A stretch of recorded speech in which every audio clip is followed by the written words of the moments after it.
दोस्तों,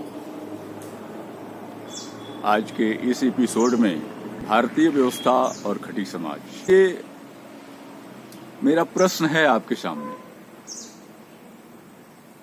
कि आज की राजनीति में और आज के राष्ट्रीय राजनीति में हमारा खटिक समाज कहाँ है? कभी आपने सोचा? और राजनीति किस तरह की है? हमारा समाज राजनीति किस तरह का कर रहा है? यह भी एक विचारणीय प्रश्न है। और उसका समाज के प्रति, खटिक समाज के प्रति उसकी नजरिया क्या है और इस देश के प्रति नजरिया क्या है? इस देश के बहुसंख्यक धर्म के विषय में उसकी नजरिया क्या है और बहुजनों के प्रति भी नजरिया क्या है? ये जानने की आवश्यकता है। यदि हमारा खटिक समाज अगर इस पर विचार ठीक ढंग से नहीं कर रहा है तो निश्चित तौर से हमें ये कहना चाहिए कि वह सिर्फ अपने लिए राजनीति कर रहा है, व्यक्तिगत राजनीति कर रहा है, समष्टिगत राजनीति नहीं है, सामाजिक राजनीति नहीं है, जातिगत राजनीति नहीं है। अरे कम से कम ठीक है, आप पूरे समाज की नहीं तो अपने समाज की राजनीति तो आप कर ही सकते हैं। और अपने समाज की राजनीति करेंगे तो स्वाभाविक तौर से एक राष्ट्रीय चेतना, सामाजिक चेतना उत्पन्न होगी। राष्ट्रीय चेतना के नाम पर सिर्फ हम हिंदू बने रहना चाहते हैं। क्यों बने रहना चाहते हैं? आपको ये बताया जाता है कि आप ही हिंदू धर्म के संरक्षक हैं।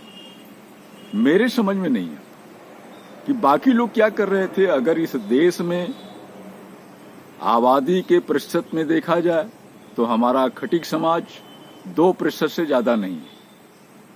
तो क्या इस हिंदू धर्म के संरक्षक के 2% के लोग ही हैं? सारी जिम्मेदारी आप ही की है। बाकी 98% लोग क्या कर रहे हैं? उनकी जिम्मेदारी नहीं कुछ बनती। फिलहाल आप ये देखिए, यदि हम धर्म की बात करें, धर्म परिवर्तन की बात करें, तो विश्व की 6 बड़ी संस्कृतियों में, सभ्यताओं में भारतीय सभ्यता भी एक पुरानी सभ्यता है। और पूरी दुनिया में यदि हम इतिहास के प्रति गौरवान्वित होते हैं तो भारतीय संस्कृति सबसे बड़ी संस्कृति है। मैं वैदिक संस्कृति और हिंदू संस्कृति की बात नहीं कर रहा, भारतीय संस्कृति की बात कर रहा हूं।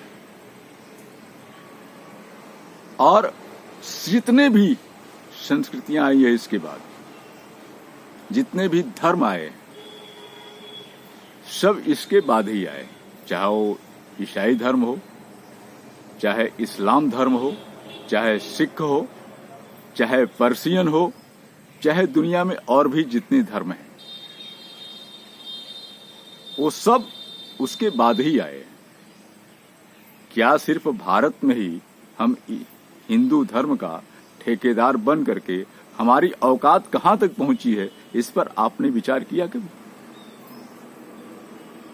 और आपका कोई मंच बनता है तो कहते हैं कि गैर राजनीतिक है, मतलब राजनीति की बात मत करो। जबकि बाबा साहब ने कहा कि राजनीति जब तक नहीं करोगे तब तक तुम्हारा विकास नहीं हो सकता। राजनीति तो करना ही, लेकिन कौन सी राजनीति करना है ये बाबा साहब ने स्पष्ट कर दिया है। दूसरी चीज ये है कि आपने कभी ये सोचा, अगर हम इस्लाम की ही बात करें तो बाबर जब आया अपने 400 घुड़सवारों के साथ और यहां जब अपनी सत्ता स्थापित किया तो क्या लौट करके काबुल में गया था शादी विवाह करने? आखिर कौन लोग हैं वो? उनकी महिलाएं कौन थी? खटिक समाज की महिलाएं, क्या कोई उदाहरण है आपके पास कि आपने भी दे करके जागीर लिया हो? लेकिन बाकी को तो तमाम उदाहरण भरे पड़े हैं इतिहास में, आप इसको देख सकते हैं। और जिनके इतिहास भरे पड़े हैं, जिनके वो रिश्तेदार हैं, वो तो कभी नहीं लड़ने जाते और आपको लड़ा देते हैं। इस पर भी सोचिए कभी। दूसरी तरफ, क्या हम अगर बात करते हैं समाज के तौर पर, अपने सामाजिक एकता के तौर पर, कोई कहता है कि मैं क्षत्रिय हूं, कोई कहता है कि मैं ब्राह्मण हूं, मेरे वंशज ब्राह्मण रहे, कोई परशुराम का कहता है तो कोई खटवांग का कहता है। मैंने पहले ही कहा कि खटिक समाज का इतिहास आर्यों के आने के बहुत पहले से है, उसका अस्तित्व बहुत पहले से है।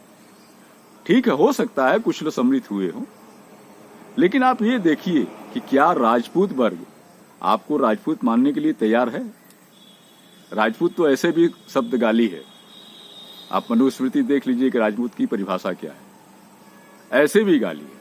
और ब्राह्मण और क्षत्रिय कह करके आप अपने आप को भी गाली देते हैं।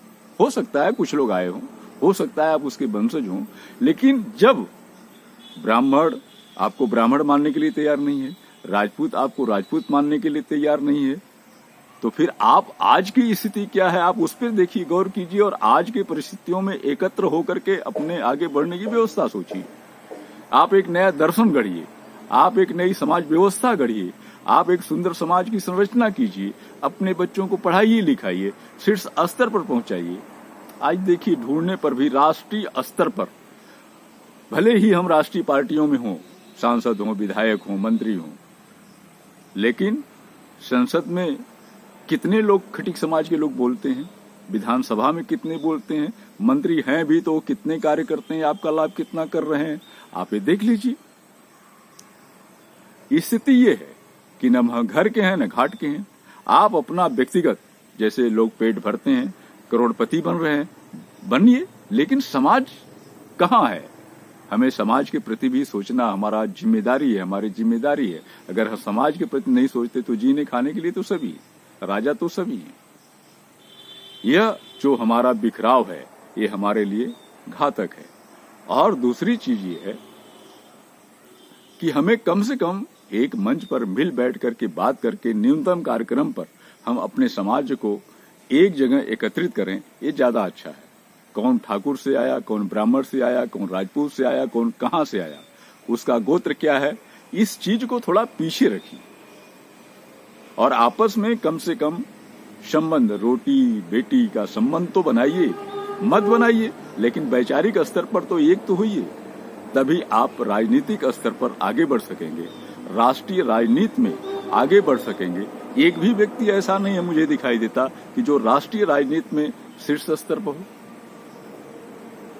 जो हर तरह की बात रखता हो। कुछ लोग हुए जिसमें खटिक समाज जागरूक हुआ, लेकिन वैसे व्यक्ति की आज आवश्यकता है। आवश्यकता अगर देखी जाए तो हर लोग अपने अपने प्रांतों में, अपने अपने जिलों में, अपने अपने घरों में, अपनी अपनी पार्टी की राजनीति में, बस इससे आगे नहीं बढ़ पा रहे हैं। तो इस चीज पर हमें विचार करने की आवश्यकता है और हमें ये सोचने की आवश्यकता है कि आज हमारा खटिक समाज राजनीति में कहाँ है और राष्ट्रीय राजनीति में कितने स्तर पर पहुंचा है। शैक्षणिक स्तर पर तो ऊंचा उठा है, इसमें कोई दो राय नहीं। हम पैसे आर्थिक स्तर में भी अच्छे ऊंचे उठे हैं, इसमें भी कोई दो राय नहीं। लेकिन हमारे समाज के करीब करीब 70% लोग आज भी गरीबी रेखा के आसपास चल रहे हैं। हमें उन 70% पर भी सोचने की आवश्यकता है। अगर नहीं सोचते हैं तो हम समाज का नाम लेकर के सिर्फ वोट की राजनीति और पार्टी की राजनीति करें, यह सिर्फ अधिक नहीं है। हमें अपने समाज के लिए भी सोचने की आवश्यकता है, जैसे हर समाज के लोग सोच रहे हैं, और साथ ही उसके साथ राष्ट्रीय राजनीति में सक्रिय हैं और एक बड़े दर्शन के साथ जुड़े हुए हैं। हमें अपना सब कुछ तैयार करना पड़ेगा। अगर हम इस पे नहीं सोच पाते हैं तो ये हमारी कमजोरी होगी और हम इसी की तरह ऐसे ही विपन्न बने रहेंगे, हमारा समाज विपन्न बना रहेगा। और इसी चीज पर यह विचार करने की जरूरत है। यही बात मैं आज ये अपने समाज के लोगों से कहना चाहता हूँ कि आइए, जुड़िए, एक दूसरे से जुड़िए, वैचारिक स्तर पर जुड़िए, न्यूनतम कार्यक्रम, साझा कार्यक्रम पर जुड़िए और एक अच्छी एक संख्या हम पैदा करें ताकि लोग हम न जाएं, बल्कि लोग, पार्टी के लोग, राष्ट्रीय पार्टी हो, चाहे प्रांतीय पार्टी हो, चाहे क्षेत्रीय पार्टी हो, वो हमारे पास आवे तो ज्यादा अच्छा है। और हमें जाने के पहले सोच लेना चाहिए कि हमारे समाज के प्रति इनकी नजरिया क्या है। इसी के साथ मैं बात अपनी यही समाप्त करता हूँ। आप सभी लोगों ने मुझे सुना, आप सभी लोगों को बहुत बहुत धन्यवाद।